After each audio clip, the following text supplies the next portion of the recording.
কত বড় মহব্বত। আমার নবীজি শুয়ে আছে, আম্মা জানের দিকে মাথা করিয়া। আম্মা জান আয়েশা নবীজির মাথার ভিতরে এই আঙ্গুলগুলো দিয়া দিয়া চিরনি করিয়া দিতেছেন। সুবহানাল্লাহ কন্যা। নবীজির এত আপন, এত আপন। আমার নবীজি ইন্তেকালের আগে নবীজির চেহারা মুবারকের কোন বয়সের ছাপ পড়ে নাই। সুবহানাল্লাহ কম। আমার নবী ইন্তেকালের আগে নবীজির দাড়িগুলো সব পাখি যায় নাই, কিন্তু 16-17টা দাড়ি পাকছিল। আম্মা জান আয়েশা নবীজির মাথাগুলো খিলাল করতে করতে হঠাৎ করে দাড়ির মধ্যে হাত দিয়ে খিলাল করে দিচ্ছে। বর্তমান যুগের মাদের জিজ্ঞাসা করেন, কোন আব্বার দাড়ি খিলাল করে দেয় নাকি? ওরা বলবে হুজুর দাড়ি থাকলেই খিলাল করতে হবে, দাড়ি যার নাই তার আবার কি খিলাল করবে? কথা কোন ঠিক কিনা? দাড়ি রেখে দেন, এই সুন্নতটা আদায় করেন। মহিলারা মা দাড়ি খিলাল করতেছেন, করতে করতে রাসূলুল্লাহ সাল্লাল্লাহু আলাইহি ওয়াসাল্লাম দেখলেন আম্মা জান আয়েশার চেহারাটা মলিন হয়ে গেছে। আল্লাহর নবী জিজ্ঞাসা করলেন, আয়েশা চেহারাটা মলিন কে? আয়েশা বললেন, হুজুর এতদিন দেখি না, আজকে দেখলাম আপনার চেহারার মধ্যে কোনো বয়সের ছাপ পড়ে নাই, কিন্তু দাড়ির ভিতরে হাতে গুনা কয়েকটা দাড়ি পাকিয়া গেছে। নবীজি আয়েশা কে ডেকে বললেন, আয়েশা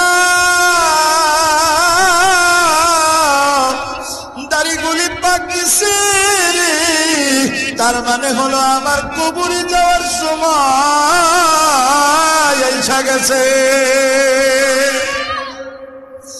হযরত আয়েশার সাথে সাথে চোখ দিয়ে দর করে পানি পড়তেছে। ডাক দিয়ে বললেন, হুজুর আপনাকে চিনতাম না, দেখি না, কোনো কষ্ট ছিল না, কিন্তু আপনার ঘরের রমণী হয়ে আসার পর থেকে এমন এক প্রেম পেয়েছি, আপনাকে ছাড়া হুজুর থাকতে পারবো না। আল্লাহর নবী ডাকেও বললেন, আয়েশা এটা কি তোমার মনের কথা রে না মুখের কথা? এ মা বোনেরা ভালো করে শুনবা, ও কলিজার টুকরা আম্মা জানের দল, এ বাগানের দল। আম্মা জান আয়েশা বললেন, হুজুর আমি চাই আপনি যেমন শুয়ে আছেন মৃত্যুর পরেও আপনি আমার খলের মধ্যেই শুয়ে থাকবেন। আওয়াজ দেন না। নবীজি বললেন, তা কেমন করে সম্ভব? আম্মা জান আয়েশা বললেন, হুজুর সম্ভব। আম্মা জান আয়েশার কথা রাসূল বুঝা ফেললেন। নবীজিকে বললেন, বলেন কথা দেন আপনি থাকবেন কিনা? আম্মা জান আয়েশার কথাই রাসূল কথা কয় না। এক পর্যায়ে নবীজি ডাক দিয়ে বললেন, আয়েশা ও আয়েশা সংবাদ আইছে, আমার কবর কোথায় হবে? আয়েশা বললেন, হুজুর আমার ঘর এইটা, কবর যদি দূরে হয় আমি আপনারে পাবো না, আমি আপনার বুকের মাঝে নিয়ে ঘুমাইতে চাই।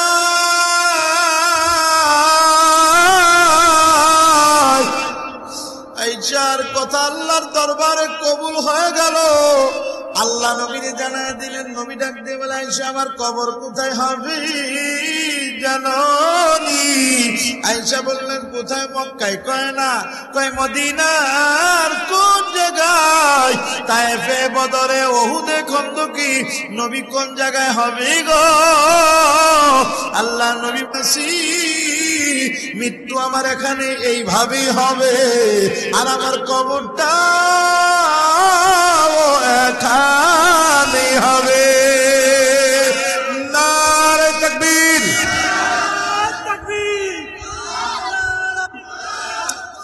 আয়েশার বুকটা বড় হয়ে গেল। হযরত আয়েশা খুশিতে বাগে বাগ। নবীজি ইন্তেকাল হওয়ার পরে ওই জায়গায় কবর হয়ে গেল। সুবহানাল্লাহ। হযরত আয়েশা, আল্লাহু আকবার। বুখারীর বর্ণনা দেখেন। আমি আসার আগে মাদ্রাসার ভিতরে বুখারীর মাগাজি অধ্যায়, যুদ্ধের অধ্যায় পড়তেছিলাম, বদর। হযরত আম্মা জান আয়েশা নবীজির কবরের সাথেই শুয়ে থাকতেন। নবীজি যেমন, সুবহানাল্লাহ, একদম সহিহ হাদিস, কবরের সাথেই বসবাস, খাওয়া দাওয়া, উঠা বসা ওই জায়গায়। আম্মা জান আয়েশাকে সাহাবীরা জিজ্ঞাসা করতেন, আপনার কি ভয় লাগে বা কষ্ট হয়? আম্মা জান আয়েশা বলেন, আমার কেন ভয় লাগবে? আমার কলিজার টুকরা তো মরে নাই, আমি জানি তিনি আমার পাশে ঘুমায়া আছে। চিল্লায় বলেন আল্লাহু আকবার। মুহাম্মদ মুস্তাফা নবী নূরে মুজাসসাম, সাহাবীরা আতর বানাই ওই নবীজির ঘাম। শোনো মানো জানো, শোনো মানো জানো, কেমন আমার নবীজি।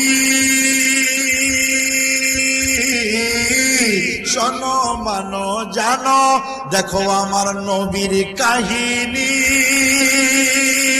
জান্নাতের ওই গেটে গেটে, শোনো মানো জানো, কেমন আমার নবীজি। যাহার পাগল চন্দ্র সূর্য তারকারাজি রে, যাহার পাগল চন্দ্র সূর্য তারকারাজি। জান্নাতের ওই গেটে গেটে লেখা নবীর নাম, সাহাবীরা আতর বানায় ওই নবীজির ঘাম। চিল্লায় বলেন আল্লাহু আকবার। উস্তুনে হান্নানা একটি খেজুর গাছের নাম, হতবাক হয় সকল সাহাবায়ে কেরাম। ওই উস্তুনে হান্নানা একটা খেজুর গাছ, মদিনার মসজিদে নববীর ভিতরে। আল্লাহ আমার ওই খেজুর গাছটারে জড়ায় ধরার তৌফিক দিয়েছে। এখন যদিও খেজুর গাছ নাই, ওই জায়গাটা একটা স্তম্ভ বানায় রাখা আছে, উস্তুনে হান্নানা। জোরে বলেন আল্লাহু আকবার। জান্নাতের মধ্যে, একদম রিয়াজুল জান্নাতের ভিতরে, সুবহানাল্লাহ। আম্মা জান আয়েশার ঘর আর রাসূলের কবর একই, সুবহানাল্লাহ। কোন কতটুকু জায়গা জানেন? এই শোনেন, কতটুকু জায়গা? এই যে আমার মঞ্চটা না, একটু জায়গা। নবীর কবর, আম্মা জানের ঘর, সুবহানাল্লাহ। কোনো পর্দা নাই। একদিন নবীজির ইন্তেকালের 2 বছর পর, 2 বছরের কিছুদিন আগে, 1 বছর 6-7 মাস, 8 মাস, এই সময় হঠাৎ করে নবীজির ঘরের কোনায় এসে কে যেন, আসসালামু আলাইকুম ইয়া আহলাল বাইত, ঘরে কেউ আসো? মা তাড়াতাড়ি করে ঘরের দরজার কোনায় আম্মা জান আয়েশা এসে বলতেছেন, আব্বা আমি আছি। তার মানে কেডা? আবু বকর রাদিয়াল্লাহু তাআলা। আব্বা আপনি আমার ঘরের দরজায় কি চান? ভিতরে আসেন। আপনি তো আমার কাছে কিছু চানই না। আব্বা ডাক দিয়ে বলে, মা, কিছু কোনোদিন কোনো বাপ তার মেয়ের কাছে চাই না রে মা। আল্লাহু আকবার। বাপ 500 টাকা রাখছে, বাজারে যায় আজকে খাবো। মেয়ে এসে বলতেছে, আব্বা গাইড কেনার দরকার। স্যারে বলছে গাইড কিনতে হবে। বাবা মনের কথা মনেই রাইখা টাকাটা আগেই দিয়া দাও। মা কত ভালোবাসার গো,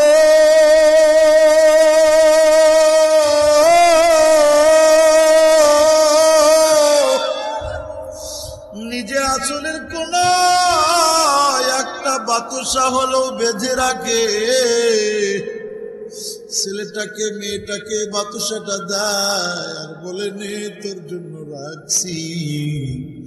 এত ভালোবাসার নিঃস্বার্থের মানুষ মা বাবা।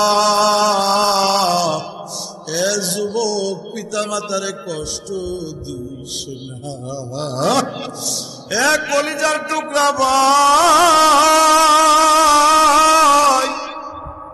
আমার নবীজির কাছে আম্মা জান আয়েশার ঘরের কালায় দাঁড়াইয়া হযরতে আবু বকর বলে, মা জীবনে যা চাইছি তাই দিছি, কোনোদিন না করি নাই। তোমার কাছে কোনো কিছু চাইছি? বলে, বাবা চান নাই, আজকে একটা জিনিস চাইব। আল্লাহু আকবার। এদিকে আম্মা জান আয়েশা চিন্তা করে রাখছে, আমার নবীকে আমি কোলের মধ্যে নিয়ে ঘুমাইবো।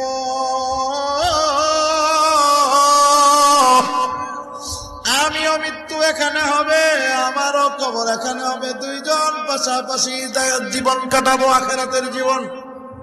কত আশা, কারোর কাছে কই নাই, আশা ভিতরে বুনছে। হাদিসের বর্ণনা আছে, আম্মা জান আয়েশা ঘরের কোনায় দাঁড়ায়া তার আব্বা জান বলতেছে, মা জীবনে কিছুই চাই না, একটা জিনিস চাইবো। বলে কি বাবা? কয় নবী যখন মক্কায়, তোমার আবু বকর বাবা মক্কায়, নবী যখন তায়েফে, নবী যখন বদরে, আবু বকর তখন বদরে, নবী যখন উহুদে, আবু বকর উহুদে, নবী যখন হুনায়নে, আবু বকর হুনায়নে, নবী যখন খন্দকে, আবু বকর খন্দকে, নবী যখন হিজরতে, আবু বকর হিজরতে, নবী যখন গারে সুর পর্বতে, আবু বকর সুর পর্বতে। আমার নবী যেখানে, আমি সেখানে। বলো কেমন করে নবী তুইয়া দূরে থাকি? তোমার কাছে বেশি কিছু চাই না, তোমার ঘরের ভিতরে একটু ছোট করে পা রাখার জায়গাটা আমার মরার পরে রাখো। আম্মা জান আয়েশার ভিতরে ভিতরে বুকটার মধ্যে জ্বলা পড়া শুরু হয়ে গেল। আমি চাইছিলাম শুইতে, আমার বাবা চায় ফেললো। আরে আমি নাই কুরবানি করে সরে গেলাম, আমার আব্বার জায়গাটা দিয়ে দেবো। আল্লাহু আকবার। আম্মা জান আয়েশা সিদ্দিকা রাদিয়াল্লাহু তাআলা আনহা বললেন, আব্বা আমার আশা কুরবানি দিলাম, আপনারটা কবুল করলাম। সুবহানাল্লাহ। বললেন, আমার নবীজি ঠিক বাম হাতে একটুখানি আমার একটু জায়গা দিও মা, একটু ভিক্ষা দিও। আম্মা জান আয়েশা জায়গা দিয়ে দিলেন, দুইজনের কবর হয়ে গেল। 9 বছর পর, কয় বছর? 9 বছর পর হঠাৎ করে দরজায় আর একজন লোক আইছে। আয়েশা বলে, আমি আমিরুল মুমিনিন খলিফাতুল মুসলিমিন, নবীজির নগণ্য উম্মত, আমি আম্মা জান আয়েশার সাথে কথা বলতে চাই। আয়েশা বললেন, হুজুর বলেন। বলে, কেমন আছেন? ভালো আছি। আপনার ঘরের মহলে বাইতরা কেমন? কয় সব ভালো আলহামদুলিল্লাহ। ডাক দিয়া বলে, আপনার কাছে কোনোদিন কিছু তো চাই নাই? কয় না, চান নাই। আপনার যদি কিছু লাগে বলবেন, তবে একটা চাওয়া কি পূরণ করা যায়? বেশি কিছু চাইবো না, বেশি কিছু চাইবো না, 3.5 হাত জায়গা চাই। একটু মাটির বাইনা করে রাখ রে, একটি কোরআন পাক, এক্ষুনি তোর আসতে পারে চলে যাবার ডাক রে, এক্ষুনি তোর আসতে পারে চলে যাবার ডাক। কথা বলেন ঠিক না বেঠিক? কাঁদিস না মন শিশুর মতন, এমনই তো হয়। এই তো জীবন খোদার দেওয়া, তোর তো জীবন নয় রে, তোর তো জীবন নয়। এখনই তোর আসতে পারে চলে যাবার ডাক রে, আলমারিতে রাখ। আল্লাহু আকবার। মুসলমান, আম্মা জান আয়েশার চোখের মধ্যে পানি শুকায় গেল। আম্মা জান আয়েশা ভাবছিল, রাসূলের কবরের পাশে আব্বা ছিল, আব্বার পাশে একটুখানি জায়গা আছে, আমি মনে হয় জায়গা পাবো। আমিরুল মুমিনিন, তার হুকুম মানা ফরজ।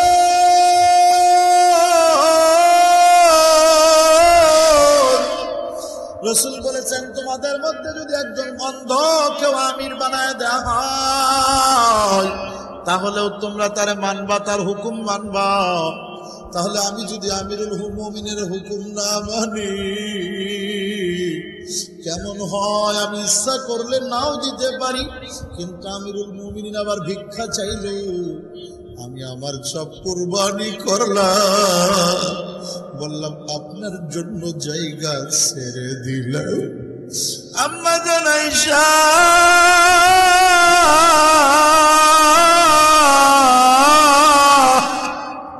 এই বর্তমানে যত নারীরা আছে গো,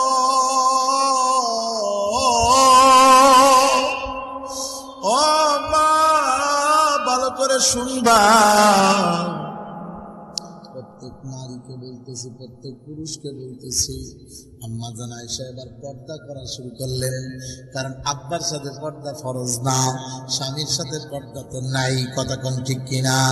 কিন্তু হযরত ওমর পর পুরুষ, তার সাথে পর্দা করা।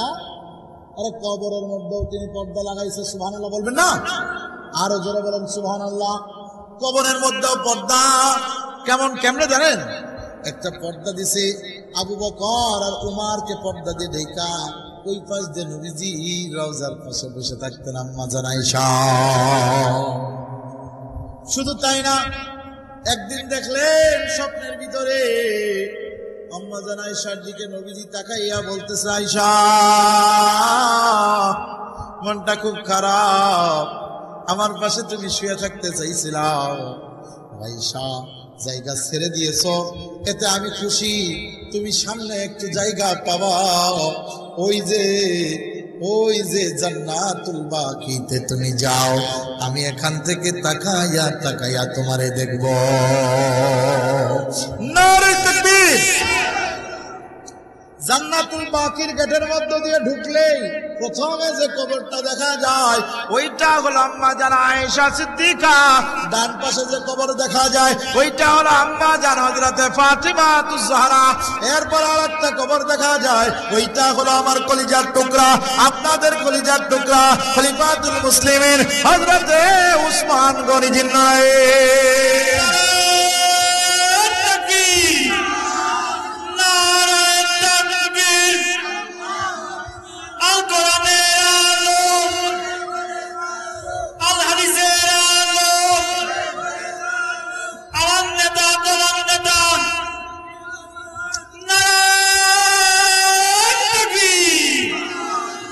মুসলমান ভাইরা রে আমার নবীজি সাল্লাল্লাহু আলাইহি সাল্লামের বাম পাশে দুইজন সাহাবী শুয়ে আছে। এবারও কয়েকদিন আগে আগস্ট মাসের 30 তারিখ আসলাম মদিনা থেকে, সুবহানাল্লাহ খান। সেপ্টেম্বর, অক্টোবর, নভেম্বর, ডিসেম্বরের 20 তারিখে আবার ইনশাআল্লাহ মদিনা, সুবহানাল্লাহ। এত বড় মাহফিলের ভিতরেও জাতি হবে, আল্লাহ কবুল করেন, বলেন আমিন। ওই 14 দিন মাহফিল অফ রাখবো, নবীজির সাথে সাক্ষাৎ। আমার সাথে যারা যায় ওদেরকে আমি বলি নবীর সাথে আগে কথা বলবেন, তারপরে যাবেন। ওরা বলে হুজুর আবার কেমন কথা, নবী কি বেঁচে আছে নাকি? আমি বললাম পাগল রে, তোরা চিনলি না, আগে ছিল উপরে এখন একটু নিচে, এই হলো পার্থক্য। নবীজি কবরে শুয়া শুয়া আমার তোমার সালামের জবাব দিতেছে। সালাম দিয়ে দেখো না, লোকেরা বুঝার পরে আর কেউ বলে না যে দেব না। আমি বলি প্রত্যেক ওয়াক্তে সালাম দিবা, একবার নামাজ পড়বা এক ওয়াক্তে সালাম দিবা, এক ওয়াক্তে নামাজ পড়বা একবার সালাম দিবা। তাহলে মক্কায় যদি 8 দিন থাকো 50টা 40 বার রাসূলকে সালাম দেওয়া হবে। বাংলাদেশে বসে বসে নবীরে সালাম দাও, মনের ভিতরে চিন্তা করো নবী কোন জায়গা আছে একটু সালাম দিয়ে দিই। কিন্তু আজকে নবীরে দেখা সালাম দিবা। নবীজির পাশে আর একটা কবর, ছোট্ট একটা ফাঁকা, তাকাইয়া দেখলে দেখা যায় একটা ঘেরাওয়া জায়গার মধ্যে আবু বকরের কবর, তার পাশে আর একটা কবর দেখলে দেখা যায় ওইটা হলো হযরত উমর ফারুকের কবর। নবীজির ডান পাশে কারোর জায়গা হয় নাই, কিন্তু একটা জায়গা রাখা হয়েছে। আল্লাহর নবী ওসিয়ত করে গেছিলেন এই জায়গাটার মধ্যে আখিরি জামানায় একজন নবী আমার উম্মতের দাবি নিয়ে আসবে, আমার কাজের মধ্যে যে কাজগুলো পূর্ণ রেখে যাচ্ছে এই কাজগুলো পূর্ণ করে দিবে। ইনি আর কেউ নন, ইনি আমার আল্লাহ পিতাবিহীন একটা সন্তান দুনিয়ায় পাঠাইছে। বিলমাহদি সাবিয়া আনা আবদুল্লাহ আতানিয়াল কিতাব ওয়া জাআলানি নাবিয়্যা। সালাতু ওয়াস সালাম উনি আসবেন, উনি ইন্তেকাল করবেন মদিনায়, ওনার কবরটা আমার নবীর ডান হাতে হবে। মক্কাতে যাব আমি, মদিনায় যাব, বলেন মক্কাতে মদিনায় যাব, মদিনাতে গিয়ে আমি রওজা পাক গিয়ে আমি সালাম জানাবো, মদিনায় যাব আমি রওজাতে যাব। আল্লাহু আকবার বলেন। মক্কাতে যাব আমি, কাবাতে যাব, কাবা শরীফ তাওয়াফ করে হজরে আসওয়াদে চুমো খেয়ে নামাজ পড়িব, মক্কাতে যাব আমি তাওয়াফ করিব। এই স্বামীর ভক্ত মহিলা মানুষ বর্তমানে বেশি না কম? কম। সত্যি বলতেছেন তো? মা বোন ভালো করে শুনেন, আপনাদের বিপক্ষে এই জায়গা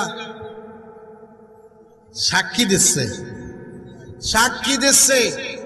এবার মা বোনদের কাছে শোনেন গা, কয় খালি ঝুটকে মারিয়ে কথা কয়, ভালো তো বাসেই না, আবার ঝিটকে মারিয়ে খাসটু খাইটু কথা কয়।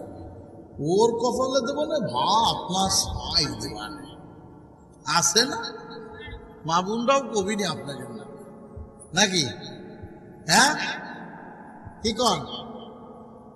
মা বোনদেরকে শিখাইয়া দেওয়া যায়, তোমার স্বামী যদি তোমার খ্যাতি নাও দেয় তাও স্বামীর ভালোবাসা বন্ধ করা যাবে না।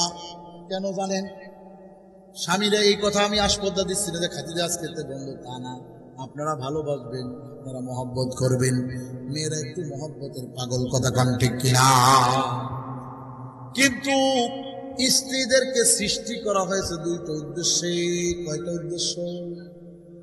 আর পুরুষকে সৃষ্টি করা হয়েছে 1000 উদ্দেশ্যে। স্ত্রীকে সৃষ্টি করা হয়েছে দুইটা। এক নম্বর হলো আল্লাহর ইবাদত করবে, 5টা ইবাদত, 4টে ইবাদত। কয়টা? আল্লাহ 4টে ইবাদত করবে, ঈমান আনবে, নামাজ পড়বে, রোজা করবে, আর যদি অর্থ সম্পদ থেকে হজ যাকাত দিবে। এ মুসলমান, 5 নম্বর হইল স্বামীর খেদমত করবে। নবী বলেন 5টা কাজ করে দেখাও, আমি নবী তোমার জামিনদার, জান্নাতে নিয়ে যাব, গেট খুলে দেব, তোমার যে গেট দিয়ে খুশি তুমি চলে যাবা। কোন পুরুষের মানুষ এই কথা কয়েছে পুরুষকে? কেন? দায়িত্ব অনেক বেশি। স্বামীরে দায়িত্ব স্ত্রীকে খাওয়ানো, স্ত্রীর কোনোদিন দায়িত্ব আল্লাহ দেয় নাই স্বামীরে খাওয়াবা। কতক্ষণ না? স্বামীর দায়িত্ব স্ত্রীর পোশাক কিনে দেওয়া, স্ত্রীর কোনোদিন দায়িত্ব নয় স্বামীর পোশাক কিনে দেওয়া। যদি আপনি গিফট করেন ভালো কথা। স্বামীর দায়িত্ব স্ত্রীর সম্পদ, স্ত্রীর সন্তান, স্ত্রীর ইজ্জত হেফাজত করা, কিন্তু স্ত্রীর দায়িত্ব না স্বামীর ইজ্জত হেফাজত করা। তার মানে কোনটা? কেউ যদি আঘাত করে, বরং মজার ব্যাপার, স্বামীর বহু দায়িত্ব, হালাল বুঝি আয় করে নিয়ে আসা, স্ত্রীর সব দায়িত্ব নাই। আল্লাহ বলছে তোমার স্ত্রী, তোমার দায়িত্ব দিছি, এর ব্যবহার করো আর এর ভালোবাসা দাও, আর এর দায়িত্ব হলো স্বামীর খুশি করে দাও। খুশি কেমনে করে? মা বোনরা রেগে যাচ্ছে না কেন? হ্যাঁ, রাগার কথা না। দেখেন খুশি কেমনে করে। আম্মা জান আয়েশা সিদ্দিকা রাদিয়াল্লাহু তাআলা আনহার জীবনের ঘটনা, ছোট্ট ঘটনা কিন্তু খুব শিক্ষা নেই। যেমন আম্মা জান আয়েশা একদিন নবীজিরে গোসল দিচ্ছেন। আল্লাহু আকবার বলেন। গোসল দিতে দিতে আল্লাহু আকবার, আল্লাহর নবীর পিঠের মধ্যে দেখেছে ঠুসা পড়া।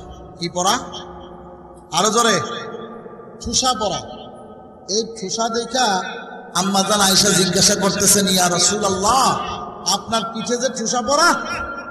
রাসূল ডাক দিয়ে বলতেছেন, আয়েশা, ওই যে বদরে গেছিলাম, পাথরগুলো মারছিল, ওই পাথরগুলি আমার শরীর খুব নরম, লেগে লেগে ওই জায়গার পানিওয়ালা টুসা হয়ে গেছিল। কোন চুষা টুসা ভেঙে ভেঙে চুষাগুলি কোনটার পরে আর একবার মারছে, ওটা ফেটে রক্ত পানি বের হচ্ছিল। আমার এই চুষাগুলো আল্লাহর ফেরেশতা জিবরাইল আমিন এসে বলল, হুজুর এগুলোকে আমি মিশে দিই, শরীরের সাথে মিশে যাক, দাগ থাকবে না। হুজুর বললেন, এটা আমার অহংকার। আমার আরজ নারায়ণপুরের উম্মত যদি কেউ জাহান্নামে যায়, আশপাশের গ্রামের কেউ যদি জাহান্নামে যায়, মা বোনরা, আমি নবী ওই দিন আল্লাহর কাছে প্রথম ফরিয়াদ জানাবো, আমার উম্মত জাহান্নামে যেতে পারে না, দিও না, দিও না। আল্লাহ যদি দেয়, তখন আমি ওই পিঠের থেকে চুষা বের করে দেখাবো, এই দেখো উম্মতের জন্য, তোমার দ্বীনের জন্য মার খাইছি, এর বিনিময় হইলেও আমার উম্মতকে জান্নাতে দিয়ে দাও। নারে তাকবীর। কষ্ট হয়, ছেড়ে দেবো, ছেড়ে দেবো না চলবে? দেখি চলার পক্ষে কেটে কেনা। আল্লাহু আকবার। চলবে কি চলবে না? চলবে কি চলবে না? চলবে কি চলবে না? এক পর্যায়ে আম্মা জান আয়েশা শুনতেছেন, দেখেন রাসূলকে বললেন, হুজুর তাহলে আমি বুঝছি আপনি উম্মতের কি মায়া আপনার মধ্যে, বুঝছি। এবার নবীরে কসলায় কসলায় পানি দিচ্ছে। এই দেখেন, এই দেখেন আমার চেয়ারের দিক তাকান, চেয়ারটা যদি আমি এরকম করি এপাশে উঁচু হবে না? নবীরে বলছে, হুজুর আপনি একটু উঁচু হন, আপনার ডান পাশটা কসলায় দিন। হুজুরের ডান পাশটা কসলায় দেয়। আল্লাহু আকবার। আম্মা জান আয়েশা ডাক দিয়ে বলে, হুজুর আপনি বাম পাশে উঁচু হন, ডান পাশে, এবার বাম পাশটা কসলায় দিই। বাম পাশ কসলায় দেয়, দিতে দিতে বাম পাশ কসলানোর পরে এবার নবীজির মাথার উপরে পানি ঢেলে দিছে। পানিটা ঘুরে ঘুরে ঘুরে ঘুরে যাইতেছে, পানির মধ্যে লাল রক্ত। ডাক দিয়ে বলে, আয়েশা রক্ত কিসের রে? আয়েশা ডাক দিয়ে বলে, হুজুর কিছুই না, আপনি গোসল করেন। হুজুর ডাক দিয়ে বলে, আয়েশা তুমি কি অসুস্থ? কিসের রক্ত? বলে, না হুজুর। কি হয়েছে? তাকায় দেখে আয়েশার চোখের ভিতরে পানি, মুখের ভিতরে কথাগুলি কান্না জড়িত যেমন হয়। নবী ডাক দিয়ে বললেন, আয়েশা, আয়েশা তোমার চোখে পানি কেন?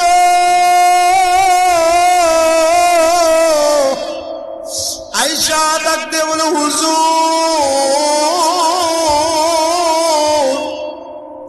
আমার চোখে পানি, আপনি টেনশন করবেন না, আপনি গোসল দেন। নবী বলে, যতক্ষণ না বলবা আমি গোসল আর একটু পানি মাথায় নিব না। আয়েশা বলে, হুজুর আপনি যখন ওই যে ডান কাত হয়েছিলেন, তখন আপনার একটু চুলটা উঁচু হয়ে গেছিল, আমি কাছে সরে এসে কসলাইতে যাইয়া যখন বাম পাশ হইতে বললাম, আমার ওই চুলের ওই ফাঁকা জায়গায় আমার আঙ্গুলটা ঢুকে গেছে, আপনার পুরা ওজন আমার আঙ্গুলের উপরে পড়ছে, আঙ্গুলটা ফাইটা রক্ত বাইর হয়ে যায়। হুজুর বলেন, তুমি কেন উহু শব্দটাও করলে না? আয়েশা বলেন, হুজুর আপনি যদি তায়েফের মার খায়াও উহু না করতে পারেন, শরীরে এত কষ্ট পাওয়ার পরে যদি একবার আল্লাহর কাছে বিচার না দিতে পারে, আপনার শরীরের এই বিশাল বড় বড় দাগ জল বসন্তের দাগের মতো হয়ে আছে গো হুজুর। আপনি যদি এই দাগ না মুছাইতে পারেন, সামান্য একটু আয়েশার পায়ের উপরে ওজন করছে, জন্য কেন আমি উহু করবো, আমার নবীর কষ্ট দেব? হুজুর দাঁড়া যায় চলে বুকের মধ্যে জোড়া ধরে